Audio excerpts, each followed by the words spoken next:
ನಮಸ್ಕಾರ ವೀಕ್ಷಕರೇ, ಶುಭೋದಯ. ತಮ್ಮೆಲ್ಲರಿಗೂ ಓಂಕಾರ ಕಾರ್ಯಕ್ರಮಕ್ಕೆ ಪ್ರೀತಿಯ ಆದರದ ಸ್ವಾಗತ, ಸುಸ್ವಾಗತ. ಒಂದು ಯಂತ್ರವು 100 ಮಂದಿ ಸಾಧಾರಣ ವ್ಯಕ್ತಿಗಳು ಮಾಡುವ ಕೆಲಸವನ್ನ ಮಾಡುತ್ತದಂತೆ. ಆದ್ರೆ ಅಸಾಧಾರಣ ವ್ಯಕ್ತಿ ಓರ್ವನು ಮಾಡುವ ಕೆಲಸವನ್ನ 100 ಯಂತ್ರಗಳು ಕೂಡ ಮಾಡಲಾರದು ಅಂತ ಹೇಳ್ತಾರೆ ಹಿರಿಯರೊಬ್ರು. ಖಂಡಿತವಾಗ್ಲೂ ನಾವೆಲ್ಲರೂ ಸಾಮಾನ್ಯರಾಗಬಾರ್ದು, ಅಸಾಮಾನ್ಯರಾಗೋಣ ಬನ್ನಿ ಅಂತ ಹೇಳ್ತಾ ಬನ್ನಿ ಗುರುಜಿಯವರನ್ನ ಕಾರ್ಯಕ್ರಮಕ್ಕೆ ಸ್ವಾಗತಿಸ್ಬಿಡೋಣ. ಶ್ರೀಯುತರು ಖ್ಯಾತ ಜ್ಯೋತಿಷ್ಯರು, ಸದಾದೇವಿ ಔಪಾಸಕರು ಹಾಗೂ ವೈಬ್ರೇಷನ್ ಗುರುಗಳು, ನಮ್ಮೆಲ್ಲರ ಪ್ರೀತಿಯ ಗುರುಗಳು ಶ್ರೀ ಶ್ರೀ ರವಿಶಂಕರ್ ಗುರುಜಿಯವರು. ಗುರುಜಿ ನಮಸ್ಕಾರ, ನಿಮ್ಗೆ ಓಂಕಾರ ಕಾರ್ಯಕ್ರಮಕ್ಕೆ ಹೃತ್ಪೂರ್ವಕ ಸ್ವಾಗತ. ಗುರುಜಿ ನಮಸ್ತೆ. ಶಂಕರ ಗುರುಜಿ, ಇವತ್ತು ಗುರುವಾರ, ನಮ್ಮೆಲ್ಲರ ದೊಡ್ಡ ಗುರು ಅಂತಾನೆ ಹೇಳ್ಬಹುದು. ನಮ್ಮ ಸಾಯಿನಾಥನ ಕುರಿತು ಅವರ ಸಚ್ಚರಿತೆಯ ಯಾವ ವಿಶೇಷ ಕಥೆಯನ್ನ ಹೊತ್ತು ಬಂದಿದ್ದೀರಾ ಗುರುಜಿ ಇವತ್ತು? ಖಂಡಿತ. ತುಂಬ ವಿಶೇಷವಾಗಿ ಸಬೂರಿ ಅನ್ನತಕ್ಕಂಥ ವಿಶೇಷತೆ ಬಗ್ಗೆ ತಿಳಿಸ್ಕೊಡ್ತೇನೆ ಇವತ್ತು ಬಾಬಾ ಬಗ್ಗೆ.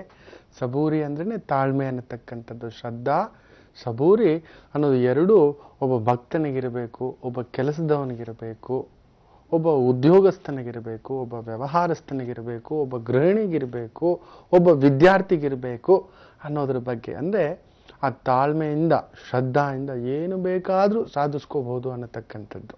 ಅದರ ಮಹತ್ವದ ಬಗ್ಗೆ ಯಾವ ರೀತಿ ನಾವು ನಮ್ಮಲ್ಲಿ ಆ ಒಂದು ಶ್ರದ್ಧಾ ಸಬೂರು ಇಟ್ಕೊಂಡ್ರೆ ಸಾಧಿಸ್ಕೋಬಹುದು, ಛಲದಿಂದ ಗೆಲುವನ್ನು ನಮ್ಮ ಮುಷ್ಟಿಲಿ ಅಡಗಿಸಿಟ್ಕೋಬಹುದು ಅನ್ನೋದ್ರ ಬಗ್ಗೆ ತಿಳಿಸ್ಕೊಡ್ತೇನೆ. ಮೊದಲಿಗೆ ಇವತ್ತಿನ ತಿಥಿ ನಕ್ಷತ್ರ ತಿಳ್ಕೊಳ್ಳೋಣ. ನಂದನ ನಾಮ ಸಂವತ್ಸರದ ಉತ್ತರಾಯಣದ ಶುಭ ಗುರುವಾರ, ಶುಕ್ಲ ಪಕ್ಷದ ತೃತೀಯ ತಿಥಿ, ಆರುದ್ರಾ ನಕ್ಷತ್ರ, ಶೂಲಯೋಗ, ಗರಜಕರಣ ಇವತ್ತಿನ ವಿಶೇಷ. ಯಾವಾಗಲೂ ಹೇಳ್ತಿರ್ತಾನೆ, ಅಂಗಬಲವಿಲ್ದಿದ್ರೂ ಪರವಾಗಿಲ್ಲ, ಅರ್ಧ ಬಲ ಇಲ್ದಿದ್ರೂ ಪರವಾಗಿಲ್ಲ, ಯಾವ ಬಲ ಇಲ್ದಿದ್ರೂ ಪರವಾಗಿಲ್ಲ, ಮನೋಬಲ ಒಂದಿದ್ರೆ ಸಾಕು. ಅಂತ ಮನೋಬಲಕ್ಕೆ ಸರಿಯಾಗಿ ಆ ಒಂದು ತಂಪೆರಿಯತಕ್ಕಂಥ ಜೀವನ ಸಂಗಾತಿ ಸಿಕ್ಕಿಬಿಟ್ರೆ ಎಂಥ ಹಿಮಾಲಯವನ್ನು ಬೇಕಾದರೂ ಕ್ಷಣಾರ್ಧದಲ್ಲಿ ಏನು ಬೇಕಾದ್ರೂ ಮಾಡ್ಕೊಂಡು ಬರ್ಬೋದು, ಮುಷ್ಟಿಯಲ್ಲಿ ಅಡಗಿಸಿಟ್ಕೋಬೋದು. ಆ ತಾಯಿ ಜೀವ ತುಂಬ ಓದ್ಕೊಂಡಿದ್ದಂಥ ಹೆಣ್ಣುಮಗು, ತುಂಬ ಹಲವಾರು ಸಂಸ್ಥೆಗಳನ್ನು, ವೃದ್ಧಾಶ್ರಮ, ಎಜುಕೇಶನಲ್ ಸೊಸೈಟಿ ಮರೆಯಾಗಿ, ಎಲೆಮರೆಯ ಕಾಯಿಯಾಗಿ ಕೆಲಸ ಮಾಡ್ತಿದ್ದಾರೆ. ತುಂಬ ದೊಡ್ಡ ಸಾಧನೆಗಳನ್ನು ಮಾಡ್ಕೊಂಡಿದ್ದಾರೆ. ಎಷ್ಟೋ ತ್ಯಾಗವನ್ನು ಮಾಡಿದ್ದಾರೆ ನಿಜವಾಗ್ಲೂ ಅವರ ಯಜಮಾನರಿಗೋಸ್ಕರ. ಅವರು ಒಂದು ಕೆಲಸಕ್ಕೆ ಅಪ್ಲೈ ಮಾಡ್ತಾರೆ. ಅದು TCS ಅಂತಕ್ಕಂಥ ಕಂಪನಿ, ಟಾಟಾ ಕನ್ಸಲ್ಟೆನ್ಸಿ ಅಂತಕ್ಕಂಥದ್ದು. ಆವತ್ತಿಗೆ ಟಾಟಾ ಇದ್ರು, JRD ಟಾಟಾ ಇದ್ದು ಅಂತ ಅನ್ಕೋತೇನೆ ನಾನು.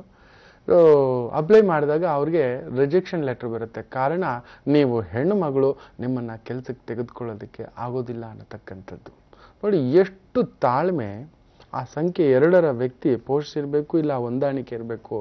ನೋಡಿ ಇವರ ಜಾತಕದಲ್ಲೂ ಪರಿಪೂರ್ಣ ಚಂದ್ರನ ಭಾವ ಸುಧಾಮೂರ್ತಿ ಅವರ ಜಾತಕದಲ್ಲೂ. ಅದಕ್ಕೆ ಆ ತಾಳ್ಮೆ.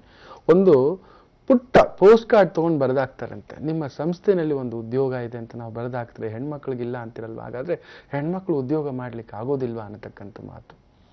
ಅದನ್ನು ನೋಡಿ ಅವ್ರು ಇನ್ನೆಷ್ಟು, JRD ಟಾಟಾ ಅಂದ್ರೆ ಸಾಮಾನ್ಯದ್ದಲ್ಲ. ಇಡೀ ಒಂದು ಇವತ್ತು ನಾವೇನಾದ್ರೂ ಏರ್ ಇಂಡಿಯಾ ಅಂತ ಮಾತಾಡಿದ್ರೆ ಅವರಿಂದ ಬಂದಂಥದ್ದು. ತುಂಬ ಒಂದು ನಮ್ಮ ಒಂದು ಭಾರತಕ್ಕೆ ಹಲವಾರು ಮೈಲಿಗಲ್ಲುಗಳನ್ನು ತೋರಿಸ್ಕೊಟ್ಟಿರ್ತಕ್ಕಂಥ ಟಾಟಾ ಸ್ಟೀಲಿಂದ ಹಿಡಿದು ಟಾಟಾ ಒಂದು ಎಂಪೈರ್ ಅಂದ್ರೆ ಅದಕ್ಕೊಂದು ಇದಿದೆ. 37% ಅಟ್ರಿಷನ್ ರೇಟ್ ಇರ್ತಕ್ಕಂಥ ಒಂದು ಸಂಸ್ಥೆ ಅದು. ಅಂತ JRD ಟಾಟಾ ಕೂಡ ಹುಟ್ಟಿರೋ ಸಂಖ್ಯೆ 2. ಅವರ ಕಾರ್ಡನ್ನು ನೋಡಿ ಖುಷಿ ಪಟ್ಟು, ನೋಡಿದ್ರೆ ಈ ಹೆಣ್ಣು ಮಗಳ ತಾಕತ್ತು ಅಂತೇಳಿ, ಯು ಆರ್ ವೆಲ್ಕಮ್ ಟು ಆ ಬೋರ್ಡ್, ಬಂದು ಇಂಟರ್ವ್ಯೂ ಅಟೆಂಡ್ ಮಾಡಿ ಸೆಲೆಕ್ಷನ್ ಆದರೆ ನಿಮಗೆ ಕೆಲಸ ಇದೆ, ಬರೀ ಗಂಡಸರಿಗೆ ಅಷ್ಟೇನಾ ಅನ್ನತಕ್ಕಂಥ ಭಾವ ಅನ್ಕೋಬೇಡಮ್ಮ ಅಂತ ಪತ್ರ ಬರೆದು ಕಳಿಸ್ತಾರಂತೆ.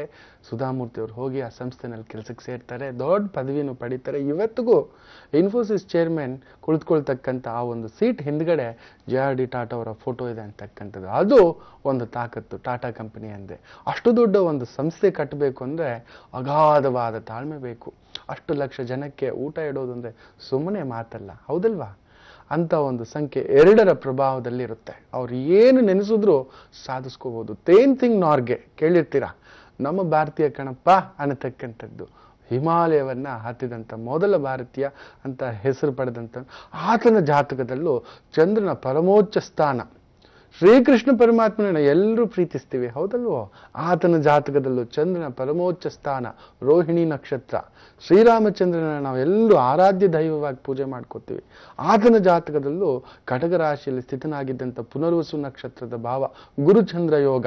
ಅದಕ್ಕೆ ಜನರೇನು ಎಲ್ಲರೂ ಹುಚ್ಚರಾಗ್ಬಿಟ್ಟಿದ್ರಂತೆ. ಸೀತಮ್ಮನೆ ಕದ್ದು ಮುಚ್ಚಿಗೆ ನೋಡ್ತಿದ್ಲಂತೆ, ಏನ್ ಅಂದ ಇದ್ದಾನೆ ಅಂತ. ಚಂದ್ರನ್ ಭಾವೈರವ್ರಿಗೆ ಮಾನಸಿಕವಾಗಿ ತುಂಬಾ ಅಂದವಾಗಿರ್ತಾರೆ. ದೈಹಿಕವಾಗಿ ನೋಡ್ಲಿಕ್ಕೆ ಸ್ವಲ್ಪ ಏರುಪೇರು ಇದ್ರೂ ಕೂಡ ಮಾನಸಿಕವಾಗಿ they are the best people to have a companion. ಅವರಿದ್ದ ಕಡೆ ಮೋಜು ಮಸ್ತಿ, ಕುಣಿತ, ಡೊಳ್ಳು, ಆನಂದ, ತೃಪ್ತಿ, ಸಮಾಧಾನ, ತಮಾಷೆ ಇದೆಲ್ಲವೂ ಇರ್ತಕ್ಕಂಥದ್ದು. ಇನ್ನಷ್ಟು ಮಾಹಿತಿ ಇದೆ ಅವ್ರ ಬಗ್ಗೆ ಮುಂದಿನ ಸಂಚಿಕೆಗಳಲ್ಲಿ ತಿಳಿಸ್ಕೊಡ್ತೇನೆ, ಕಾದು ನೋಡಿ. ಗುರುಜಿ, ನಿಜಕ್ಕೂ ನೀವು 2ನೇ ತಾರೀಕು ಹುಟ್ಟಿದವರ ಒಂದು ಪ್ರಭಾವ ಹೇಗಿರುತ್ತೆ, ಅವರ ವ್ಯಕ್ತಿತ್ವದ ಕುರಿತು ತಿಳಿಸ್ತಾ ನಮಗೆ ಹೆಮ್ಮೆ ಅನ್ನಿಸ್ಬೇಕು. ನಮ್ಮ ಭಾರತೀಯರು ಎಂತಹ ಒಂದು ಮೈಲಿಗಲ್ಲನ್ನ ಮುಟ್ಟಿದ್ದಾರೆ ಅಂತಹ ಉದಾಹರಣೆಗಳನ್ನ ಕೂಡ ಕೊಟ್ರಿ. ತುಂಬಾ ಖುಷಿ ಆಯ್ತು ಗುರುಜಿ.